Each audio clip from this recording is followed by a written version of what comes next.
তো গাইস এয়া চাওক অইলৰ হালত 10,000 কিলোমিটাৰত একেবাৰে কলা পৰি গৈছে। So hello guys, welcome back to my YouTube channel. তো বন্ধুসকল, আজি আমি চেঞ্জ কৰিম আমাৰ মাৰুতি সুজুকি এল্টো 800ৰ ইঞ্জিন অইল।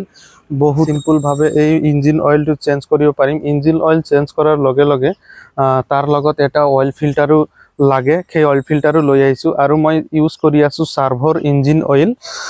তো গাইজ যিকোনো লোকে যিকোনো ইঞ্জিন অইল ইউজ কৰিব পাৰে। মই ইউজ কৰোঁ সাৰ্ভৰ ইঞ্জিন অইল। সেইকাৰণে এয়া চাওক মাৰুতি জেনুইন অইল লিখা আছে আৰু এইটো হৈছে পেট্ৰল, মাৰুতি পেট্ৰল ভাইকেলছ। এইটো পেট্ৰলৰ কাৰণে অনলি, আৰু ডিজেল পেট্ৰল কিছুমান থাকে, ডিজেল পেট্ৰল আৰু কিছুমান থাকে ডিজেল অনলি।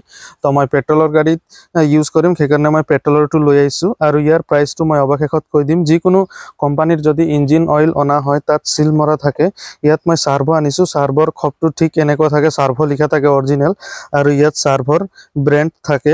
ইঞ্জিন অইলটো চেঞ্জ কৰাৰ আগত মই এটা ইয়াৰ কিলোমিটাৰ ফটো লৈ ল'ম, কাৰণ নেক্সট টাইম মই যেতিয়া ইঞ্জিন অইল বদলাম তেতিয়া মোৰ কাৰণে কেলকুলেট কৰি ভৰাবৰ কাৰণে সুবিধা হৈ যাব। তো বন্ধুসকল, যিহেতু মই গাড়ীৰ ইঞ্জিন অইলটো ঘৰতে চেঞ্জ কৰিম, ঘৰতে চেঞ্জ কৰাৰ বাবে জেক এনেকৈ অনা নাই, তাৰ কাৰণে মই তলত দুফালে ইটা লগাই তাৰ ইটাৰ ওপৰত উঠাই দিছোঁ, যাতে গাড়ীখন অলপ হাইট হৈ যায় আৰু মই তলত সোমাবৰ কাৰণে কোনো অসুবিধা যাতে নহয়, সেইবাবে মই অলপ ওপৰত উঠাই দিছোঁ। তো বন্ধুসকল, এইটোৰ সহায়ত ফাৰ্ষ্ট আমি ইয়াত অপেন কৰি ল'ম, ইয়াৰ ইঞ্জিন অইলটো ওলাই লওঁ।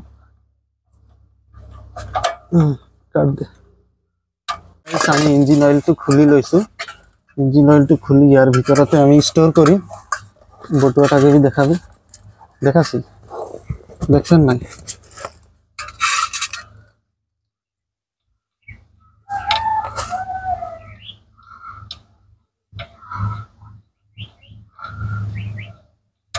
देखा ना खुला? मोबाइल में देखते देखाते हैं ना।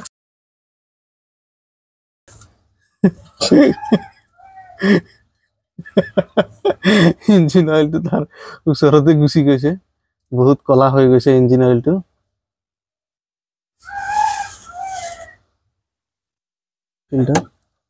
এইটো আমি স্পানাৰ সহায়ত এতিয়া খুলিম। খুলিবৰ কাৰণে মই এই বস্তুটো ইউজ কৰিম আৰু ইয়াত লগাই ঘূৰাম।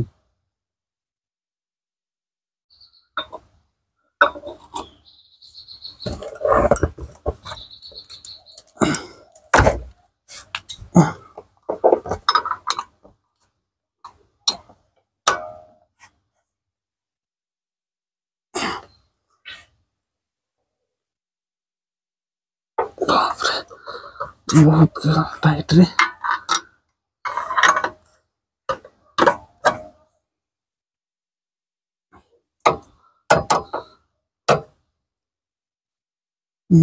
ইয়াতো অইল আছে ৰে। বাল্টিংটো ক'ত আছে? ইয়াতো অইল পৰি আছে অলপ। এইটোতো ভৰ্তি হৈ গ'ল বাবু। कितना मोबाइल থাকে, মুখে সুখে নাই গিরলে হলে গেলা।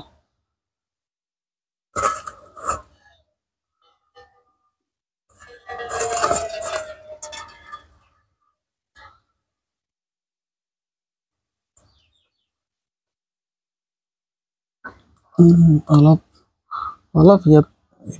তো গাইজ, পুৰণা অইল ফিল্টাৰটো ওলালো। চাওক বস্কোৰ আছিলে F002H24 311। চাওক F002H24 311। তো গাইজ এয়া চাওক অইলৰ হালত 10,000 কিলোমিটাৰত একেবাৰে কলা পৰি গৈছে।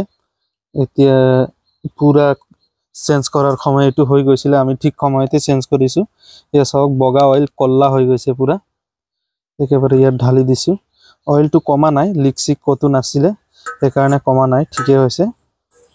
এতিয়া আমি অইল ফিল্টাৰ লগাবৰ কাৰণে এই ফিল্টাৰটোৰ চাৰিওফালে অলপ অইল লগাই ল'ম। এনেকৈ পুৰণা অইলে লগাই ল'ম, তাৰপিছত তলত ফিটিং কৰি দিম। নতুন যোনটো আছিলে সেইটো লগাই দিম।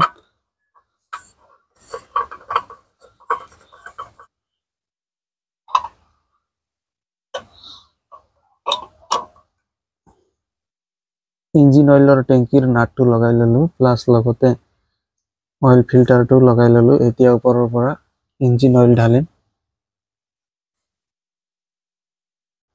তো গাইজ, এইটো পইলা খুলি লওঁ। খুলি ইয়াক ফুটা কৰিব লাগে ফুটা কৰি ললো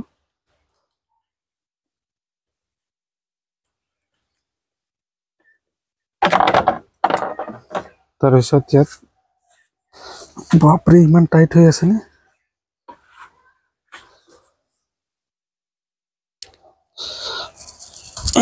ইঞ্জিন অইলৰ ঢাকনটো খুলি ললো এতিয়া আমি ঢালিম ফ্ৰেছ ইঞ্জিন অইল